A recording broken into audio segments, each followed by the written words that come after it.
روز تا روز زمان برای رسیدن انتخابات پارلمانی و شوراهای ولسوالی کوتاه‌تر می شود و نگرانی ناظران انتخابات هم از این که اختلاف‌های سیاسی میان اعضای کمیسیون اصلاح نظام انتخاباتی ممکن آوردن اصلاحات را در نظام انتخاباتی زمانگیر سازد. اعضای کمیته دموکراسی و انتخابات گروه کاری مشترک نهادهای مدنی این اختلاف‌ها میان اعضای کمیسیون اصلاح نظام انتخاباتی را بحران در برابر انتخابات پیشرو می‌دانند و تاکید می‌کنند که ادامه چنین اختلاف‌ها می‌تواند رهبران حکومت را از پذیرفته شدن پیشنهادهای این کمیسیون باز دارد. محمد نعیم ایوبزاده رئیس بنیاد انتخابات شفاف افغانستان و کمیته دموکراسی و انتخابات گروه کاری مشترک نهادهای مدنی بار دیگر به روشن شدن زمان برگزاری انتخابات پارلمانی و شوراهای ولسوالی از سوی رهبران حکومت تاکید می‌کند و نیز از کمیسیون اصلاح نظام انتخاباتی می‌خواهد تا کارشان را عملاً در گزینش و یا تغییر اعضای کمیسیون‌های انتخاباتی آغاز کنند. متاسفانه هنوز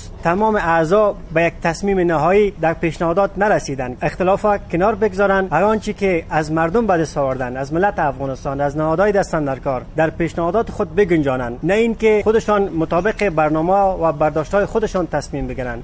خواست ما است که وقت کشی نشه، سلنگاری صورت نگیره، زمان انتخابات برگزار شود و مهمتر از او ما پیشنهاد ما است که 35% از کرسی‌ها برای زنان اختصاص داده شود. از زمان ایجاد کمیسیون اصلاح نظام انتخاباتی حدود 1 ماه می‌گذرد و این کمیسیون تا اکنون پیشنهاد 1500 تن را در شماری از ولایت‌ها از بزرگان قوم، فعالان مدنی و مردم برای چگونگی آوردن اصلاحات در نظام انتخاباتی گرد آورده است. اعضای کمیته دموکراسی و انتخابات گروه کاری مشترک نهادهای مدنی که متشکل از ناظران انتخاباتی و نهادهای مدنی است، روز دوشنبه در یک نشست خبری گرد آمدند تا دیدگاه‌ها و خواست‌هایشان را در اعلامیه‌ای به اعضای کمیسیون اصلاح نظام انتخاباتی و رهبران حکومت پیشنهاد کنند. گنجانیدن پیشنهادهای چون باطل‌سازی کارت‌های رایدهی گذشته و توزیع کارت‌های تازه برای رایدهندگان، ترتیب فهرست رایدهندگان پیش از برگزاری انتخابات، طرح مناسب با هزینه اندک و زمان کمتر، رسیدگی جدی رهبران حکومت به پیشنهادهای کمیسیون اصلاح نظام انتخاباتی، روشن شدن تاریخ برگزاری انتخابات و حمایت کمیسیون اصلاح نظام انتخاباتی از سوی رهبران حکومت از خواست‌های مهم اعضای کمیته دموکراسی و انتخابات گروه کاری مشترک نهادهای مدنی است. با این همه کمیسیون اصلاح نظام انتخاباتی موجودیت برخوردهای سیاسی را در این کمیسیون